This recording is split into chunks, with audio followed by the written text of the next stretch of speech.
Welcome everyone to my channel codon 3। आज हम लोग स्टार्ट कर रहे हैं ऑक्सीडेशन ऑफ फैटी एसिड। जो किसी भी फैटी एसिड के ब्रेकडाउन के बारे में पढ़ेंगे इनटू एसिटाइल कोएंजाइम में। इसका एक बहुत इंपॉर्टेंट फीचर होता है ताकि आपके सेल्स जो होते हैं इन डिफिशियंसी ऑफ ग्लूकोज कुछ एनर्जी का प्रोडक्शन कर सकें, जो आपके लिपिड्स जो आपके या फैट जो आपके शरीर में ऑलरेडी अवेलेबल होते हैं उसके थ्रू। इस पूरे टॉपिक को मैंने अलग अलग तरह के लेक्चर्स में डिवाइड करके रखा हुआ है, जिसमें सबसे पहले मैंने transportation of fatty acid inside the mitochondria को डिस्कस किया है, which is the exact site for the oxidation of your fatty acid. इसके बाद के कमिंग लेक्चर्स में मैं अलग अलग तरह के फैटी एसिड्स के ब्रेकडाउन के बारे में और उससे बनने वाले एनर्जी प्रोडक्शन, एनर्जेटिक्स और उसके प्रोसीड्यूर के बारे में एक एक करके लेक्चर्स में डालूंगा। तो स्टार्ट करते हैं ऑक्सीडेशन ऑफ फैटी एसिड के बारे में। सबसे पहला टॉपिक जो है वो आपका आता है, यहाँ पे आप देख सकते हैं, that is biomedical importance of your fatty acid. तो यहाँ पे क्या है, फैटी एसिड के साथ बायोमेडिकल इंपॉर्टेंस में क्या है कि ये ऑक्सीडाइज होकर के एसिटाइल कोएंजाइम ए बनाते हैं, और साथ ही में अगर आप एसिटाइल कोएंजाइम ए फिर वापस से एज अ सबस्ट्रेट काम करता है, तो जब आपको वापस से फैटी एसिड को सिंथेसिस करना होता है, एक बार में ये पूरा का पूरा प्रोसीड्यूर आपको रिवर्सिबल फॉर्म में दिखाई दे रहा होता है कि फॉरवर्ड रिएक्शन में fatty acid is broken down into acetyl coenzyme में, और रिवर्स मैनर में वही एसिटाइल कोएंजाइम में एज अ सबस्ट्रेट काम कर रहे होते हैं, ताकि आप उससे वापस से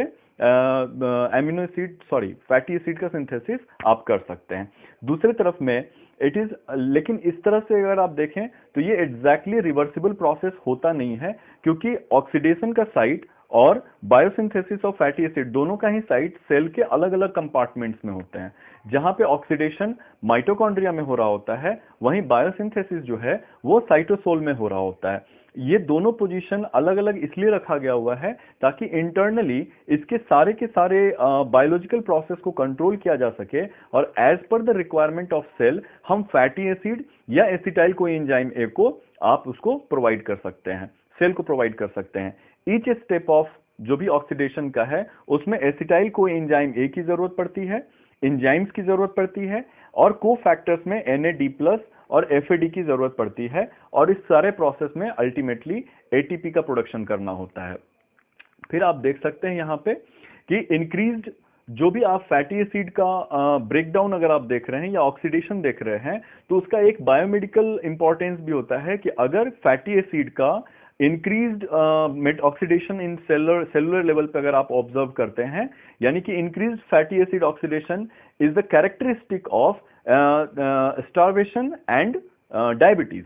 तो अगर कोई भी सेल जहां पे फैटी एसिड का ऑक्सीडेशन जो होता है आपको इंक्रीज्ड वे में दिख रहा होता है, तो इसका मतलब है कि जो बंदा है या जो सेल होता है वो स्टार्वेशन कंडीशन में है या फिर डायबिटीज है। स्टार्वेशन कंडीशन कहने का क्या मतलब होता है कि the cell is deficient of carbohydrate और any carbon source from the carbohydrate और शुगर पार्ट, इसलिए वो किसी अल्टरनेट सोर्स से एनर्जी को प्रोडक्शन करने की कोशिश कर रहा है। तो उस कंडीशन में क्या होगा कि fatty acid oxidation, the fat after carbohydrate, fat is the second most जो प्रेफरेबल सोर्स होता है कार्बन के, जिससे आपको एनर्जी का प्रोडक्शन करना होता है। तो जैसे ही आपका डेफिशिएंट होगा ग्लूकोज के, तो सेल ऑटोमेटिकली स्विच ऑन हो जाते हैं फैट के तरफ में या फैटी एसिड के तरफ में, ताकि उससे ज्यादा एनर्जी बनाया जा सके। लेकिन फिर भी अगर सेलुलर लेवल पे ग्लूकोज का कॉन्सेंट्रेशन एक ऑप्टिमल कंडीशन में होता है, तो हम लोग ये मान के बैठते हैं, इसका मतलब है कि that person is diabetic and which is incapable of utilising the available glucose at substrate level, जो आपके सेल के पास अवेलेबल होता है एनर्जी प्रोडक्शन के लिए। जब कभी भी इस केस में जब आप नॉन कार्बोहाइड्रेट सोर्स से एनर्जी बनाने की कोशिश करते हैं, जिसमें आप फैटी एसिड को यूज करते हैं, तो आपका लीवर जो है बॉडी का, वो क्या करता है, कीटोन बॉडीज का फॉर्मेशन करता है। कीटोन बॉडीज के फॉर्मेशन से क्या होगा कि ये एक स्टेप या एक लिमिटेशन तक अगर इसका प्रोडक्शन हो रहा होता है तो it is not very harmful. लेकिन अगर आप कंप्लीटली फैटी एसिड पे ही डिपेंडेंट हो जाते हैं, just in the case of diabetes, then the production for a longer period leads to the keto acidosis होता है, जो अल्टीमेटली बहुत ही ज्यादा फेटल होता है सेल के लिए। इस कीटो एसिडोसिस कीटोन बॉडीज पे हम लोग एक अलग लेक्चर में डिस्कस करेंगे। I will not go that much of detail in right now in this lecture. So दूसरा प्रोसेस, अगर हम ग्लूकोज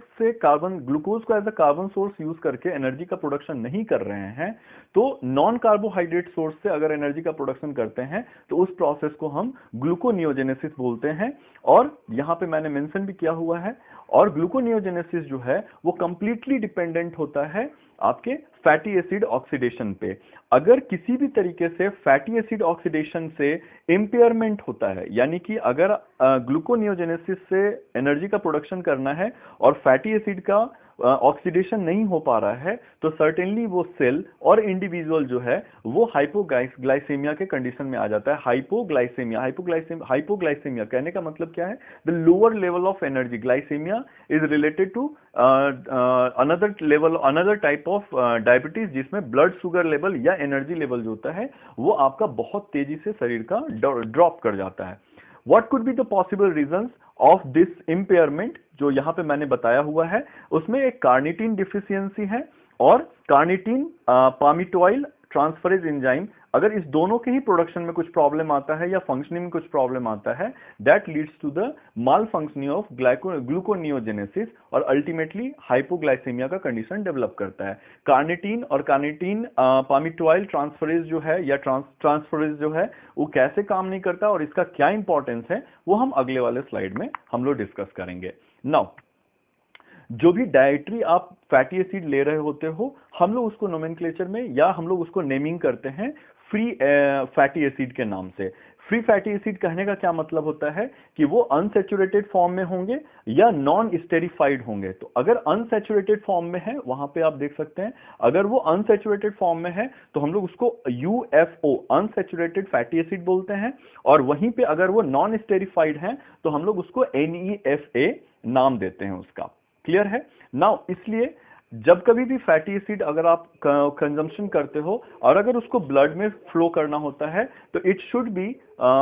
डिसॉल्व इन प्लाज्मा, और ये प्लाज्मा के फॉर्म में आपके ब्लड के प्लाज्मा में एल्ब्यूमिन के साथ डिसॉल्व होकर के तब ये फ्लो करते हैं। जबकि अगर आप सेलुलर लेवल पे फैटी एसिड को अगर रहना पड़ता है तो वो फैटी एसिड बाइंडिंग प्रोटीन के साथ एसोसिएट होकर के तब आपके किसी सेल में रहते हैं, और जब वो सेलुलर लेवल पे रहते हैं तो वो नॉन फ्री कंडीशन में रहते हैं, यानी कि not in a free condition में। तो आप वहां पे बिल्कुल फ्री फैटी एसिड आपके पास अवेलेबल नहीं होगा, वो किसी ना किसी प्रोटीन के साथ जुड़ा होता है, और हर प्रोटीन के साथ जब वो जुड़ता है तो उसके ट्रांसपोर्टेशन या उसके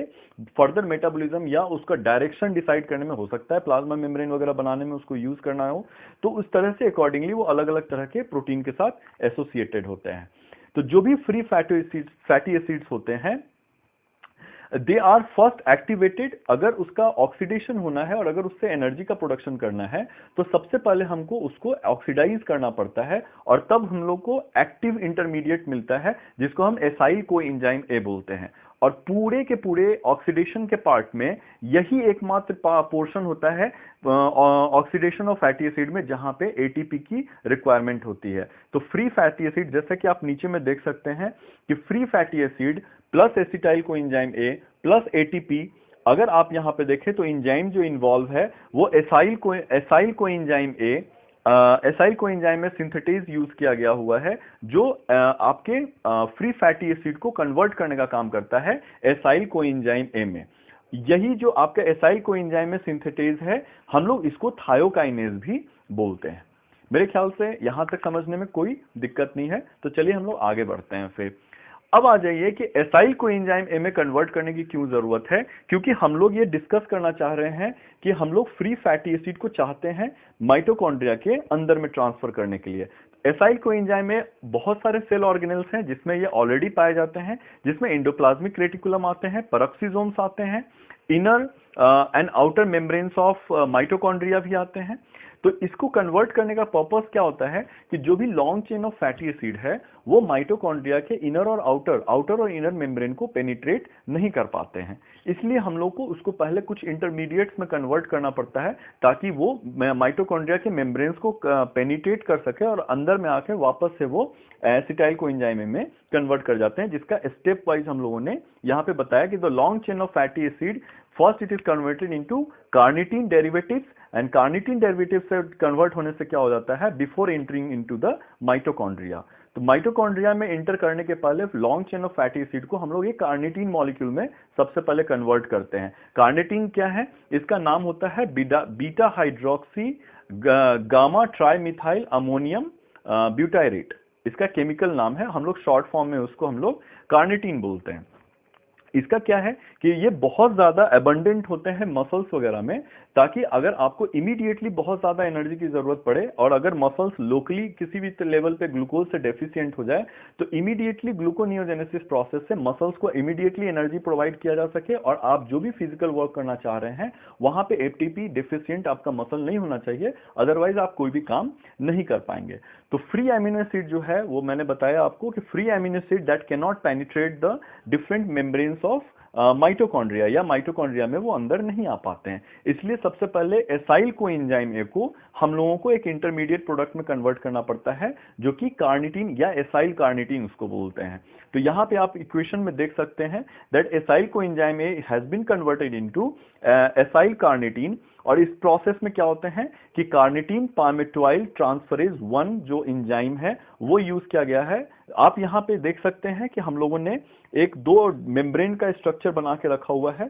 समझाने के लिए। तो ये मेम्ब्रेन के कैसे यहां पे डिस्क्राइब करेंगे हम लोग कि मेम्ब्रेन में क्या है कि आप यहां पे देख लीजिएगा कि सबसे पहले एसाइल कोएंजाइम ए है जो फ्री फैटी एसिड को एसिटाइल कोएंजाइम ए में कन्वर्ट करने का काम कर रहा है और इस प्रोसेस में एटीपी कंज्यूम होता है, कोएंजाइम आता है और फ्री फैटी एसिड को कन्वर्ट करने का काम करता है एसिटाइल कोएंजाइम एसाइल कोएंजाइम ए में। तो फर्स्ट एसाइल कोएंजाइम ए आउटर मेम्ब्रेन को पेनिट्रेट करके आउटर और इनर मेम्ब्रेन के बीच में स्पेस में इंटर करता है एंड देयर आफ्टर ये जो एसाइल कोएंजाइम है वो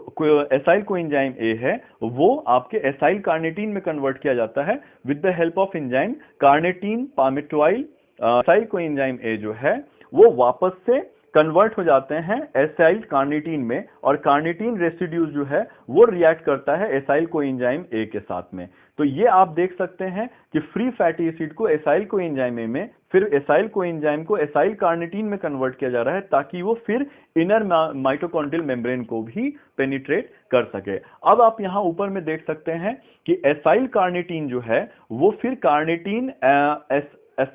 एसाइल कार्निटीन ट्रांसलोकेज एंजाइम है और हम लोग इसको समझने के लिए बता सकते हैं कि सपोज कीजिए कि इस प्रोटीन का दो सब यूनिट है, एक कार्निटीन ट्रांसलोकेज है और एक एसाइल कार्निटीन ट्रांसलोकेज है। क्योंकि ये टू वे ट्रांसपोर्टेशन का काम करता है, इसका एक सब यूनिट एसाइल कार्निटीन को माइटोकॉन्ड्रिया के अंदर लेके आता है और दूसरा वाला क्या करता है फ्री कार्निटीन को माइटोकॉन्ड्रिया के इनर मेम्ब्रेन से आउटर मेम्ब्रेन के स्पेस के बीच में ट्रांसफर करने का काम करता है। तो आप यहां पे देखिए कि जो भी एसाइल कार्निटीन है that has been transferred into the inside the mitochondrial matrix और यहां से acyl carnitine is again converted into acetyl coenzyme with the help of enzyme carnitine palmitoyl transferase 2। तो कार्निटीन पामेटोइल ट्रांसफरेज 2 एंजाइम है जो इसको convert करता है और यहां से अगेन आप देख सकते हैं कि कोएंजाइम ए आता है और एसाइल कार्निटीन में से कार्निटीन को निकाल लेता है और कार्निटीन वापस से घूम करके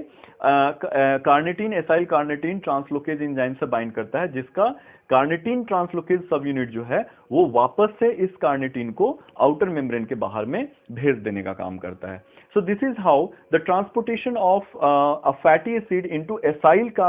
coenzyme A is done inside the mitochondria। अब ये जो एसाइल कोएंजाइम है वो अलग अलग तरह के एंजाइम चैनल्स को अलग अलग तरह के एंजाइम से इंटरेक्ट करेंगे। NADH और NADH मैंने बोल दिया, NAD प्लस और FAD से इंटरेक्ट करेंगे और ultimately different steps of beta oxidation alpha oxidation या जो भी ऑक्सीडेशन के प्रोसीड्यूर हैं उसको फॉलो अप करते हुए एनर्जी का प्रोडक्शन करेंगे। Thank you guys, this is all about today's class और होपफुली आपको समझ में आया होगा और अगर इससे रिलेटेड कोई भी डाउट हो तो प्लीज कमेंट सेक्शन में जाके कमेंट कीजिएगा and do not forget to follow my channel और अपने दोस्तों के साथ इसको शेयर कीजिए। Thank you and have a very nice